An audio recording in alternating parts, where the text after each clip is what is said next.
We are joined by Rima Qureshi. She is Verizon's Chief Strategy Officer, Verizon being the parent company of Yahoo Finance. Rima, great to see you. Great to see you. You have your Verizon check there on your dress. We're checked in.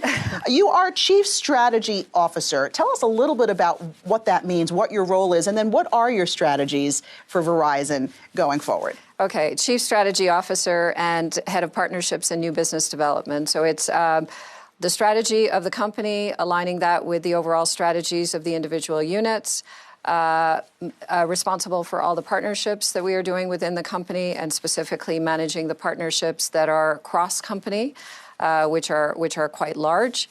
And then all of the new opportunities that we'll see with everything that we're doing with 5G and developing new businesses and new use cases that leverage the 8 currencies. So, Rima, the partnerships, let's drill down into that a little bit. The Disney Plus announcement, yes. Amazon, AWS. How do you pick and choose who to partner with? Because obviously there are all sorts of negotiations that must go on. Right. So we start with the fact that we have the best network and we have the best brand, right, as it relates to what we are doing within telecommunications. And what we want to do is to look at the different areas that we want to partner and then choose the best brands in their field. So Disney Plus is the brand that everybody is interested in, and in terms of what our consumers are interested in, whether they want it in their home or whether they want it in, as part of their wireless subscription. So it made sense for us to consider Disney Plus and their intention to go direct to consumer and to enable the 130 million subscribers we have on the wireless side, and then also the subscribers we have on the home side. So that's how that decision was made. If we talk about AWS, we knew that in our 5G Edge solution, we would need compute. And then we looked at which are the players in the cloud space and who are the leaders in compute. And then it made sense in terms of the capabilities that they had already developed that we would integrate them with our network. So that's something that we had been working on for 18 months to make sure that we have a solution that works seamlessly and that we identified customers that we would be working with. And that's how we launched them at reInvent with Bethesda Software and the NFL, and lit up part of one of the 31 cities with Chicago.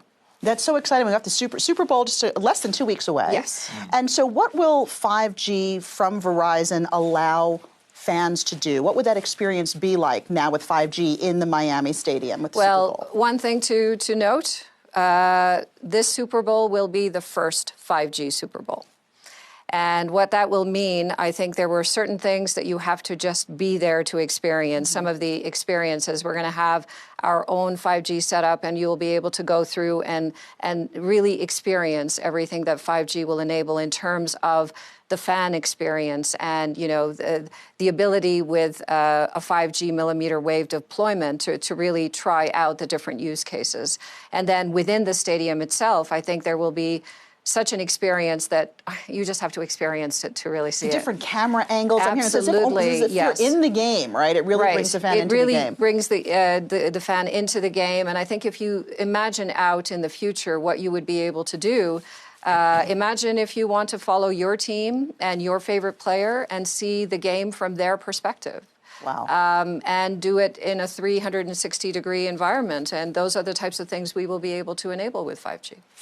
Rima, Davos is all about stakeholder capitalism, and I was at a panel that you were on this morning. It sounds like that's pretty important to you.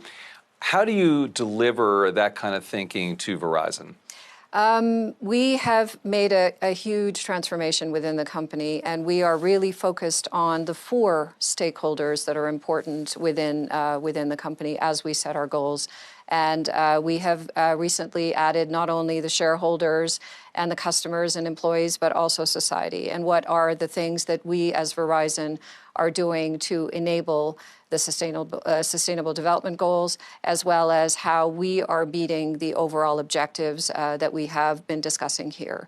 So in the context of what we are doing with the SDGs, we're focused on education and climate action in the environment. So what we are doing is we are enabling our employees by announcing very recently our purpose.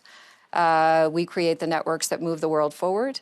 And in that context, we are announcing 2.5 million volunteer hours and encouraging our employees to live that purpose. by volunteering their time, volunteering their talent towards those two development goals that we have targeted, education and the environment. And one of those goals, we had CEO Hans Vestberg here to kick things off here in Davos for us.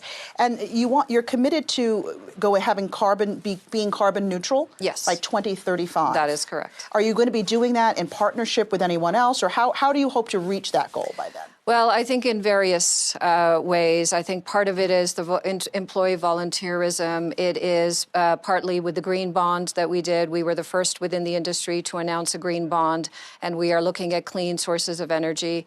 5G is going to be an important aspect of that, and the fact that 5G will jointly overall enable energy efficiency, and that's one of the 8 currencies that we've got with 5G. So there are many initiatives that will lead us towards our 2035 target. Rima Qureshi, Verizon Chief Strategy Officer, thanks so much for joining us today. Thank you very much.